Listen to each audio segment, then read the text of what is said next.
Dans la dernière partie des phénomènes photoélectriques, on a réalisé cette expérience.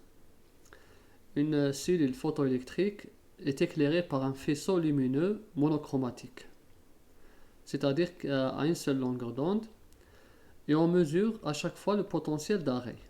Dans ce cas, le potentiel d'arrêt c'est U0 de la cellule. L'opération est répétée plusieurs fois à diverses radiations, c'est-à-dire à chaque fois la fréquence est modifiée et le potentiel d'arrêt est enregistré. Les résultats obtenus sont les suivants. Pour chaque fréquence lui correspond un potentiel d'arrêt. Et voici.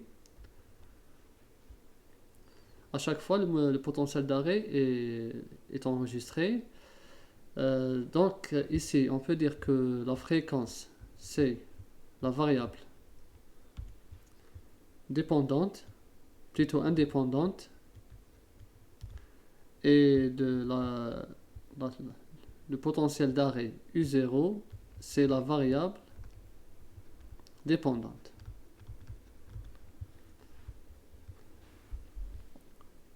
Donc là, il faut tracer la courbe du potentiel d'arrêt en fonction de la fréquence pour voir déjà l'allure de cette courbe. Est-ce que la courbe, généralement, on la trace pour voir la relation entre une variable dépendante et une variable indépendante. La relation, elle peut être linéaire, elle peut être exponentielle, elle peut être non linéaire, tout dépend. Ensuite, il faut donner la relation entre le potentiel d'arrêt, le travail d'extraction, W0, et l'énergie des photons, incident E. Ensuite, il faut déterminer du graphe la constante de Planck H et le travail d'extraction. Ensuite, on va essayer de trouver le type de métal utilisé à partir des résultats obtenus. Bon, pour le potentiel d'arrêt en fonction, pour le graphe du potentiel d'arrêt en fonction de la fréquence, on va tracer le potentiel d'arrêt serait dans les axes représente l'axe des Y, et l'axe des X est représenté par la fréquence.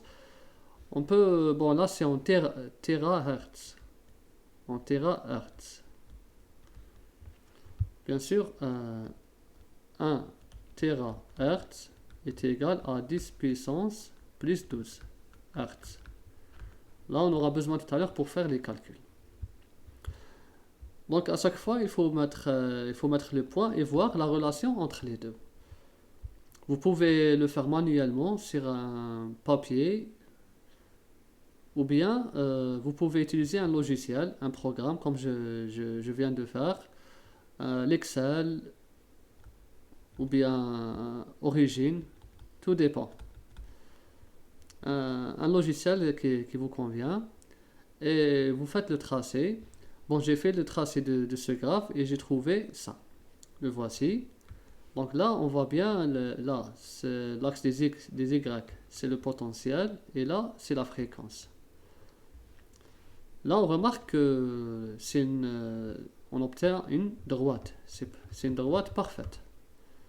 Le coefficient de corrélation, R au carré, est égal à 1. Quand c'est 1, ça veut dire que c'est une droite parfaite. Donc voici, on voit bien que la relation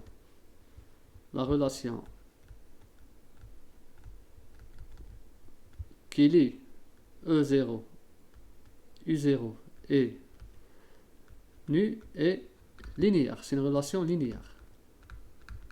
Ça veut dire quoi les relations linéaires? Ça veut dire que ce graphe représente une équation. Une relation linéaire, c'est quoi? C'est une équation de linéarité entre E0 et mu. D'accord? Donc, quand c'est une droite, une équation comme ça, une droite parfaite, c'est-à-dire son équation, elle est obtenue à partir de l'équation y est égal à ax plus b. Ça, c'est l'équation d'une droite. L'équation d'une droite. Dans l'équation d'une droite, ici, le y il représente le potentiel d'arrêt, et le x, la variable indépendante, elle représente les fréquences. La voici. Donc là, on a déterminé la relation entre le potentiel d'arrêt et la fréquence, c'est une relation linéaire de cette équation.